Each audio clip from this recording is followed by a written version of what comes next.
ఇప్పుడు ఏం చేస్తున్నావు? చదువుతలేవా? నువ్వు చదువుతలేవు అంటే కదా. మరి చదువుతుంటే పోవాలా జెండాకి? చదవకుంటే కూడా జెండాకి పోతావా?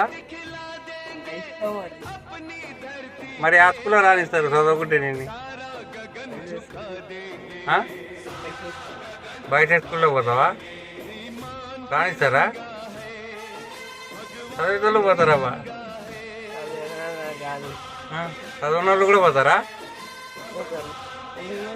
ఎట్లా రానిస్తారు సారులు ఉన్నారా?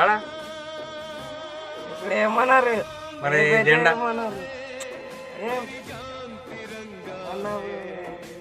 అవు జెండాకి పోవాలంటే నువ్వు చదవాలి కదా. ఇప్పుడు కాదు అన్నాను బడికి ఎక్కుతా కానీ. ఎప్పుడు ఎక్కుతావు బడికి? నేను ఎక్కిస్తానే ఎక్కుతా. మీ నాన్న ఎక్కిస్తే ఎక్కుతావా? ఎంత చదివినావు నువ్వు ఇంతవరకు?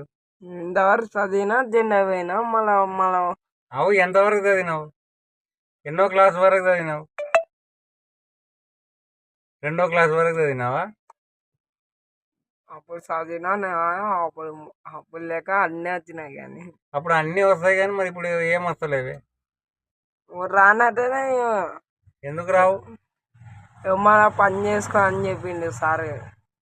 సరిపోయానా? పని చేసుకోమని చెప్పినారా సారీ?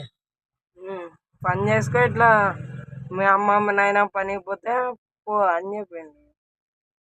కానీ రేపు జెండా పోతా ఖచ్చితంగా. నాకు కావాలా, నాకు స్వీట్ కావాలని పోతా. స్వీట్ కూరకు పోతావు, జెండా కూరకు కాదు. సరిపోయా.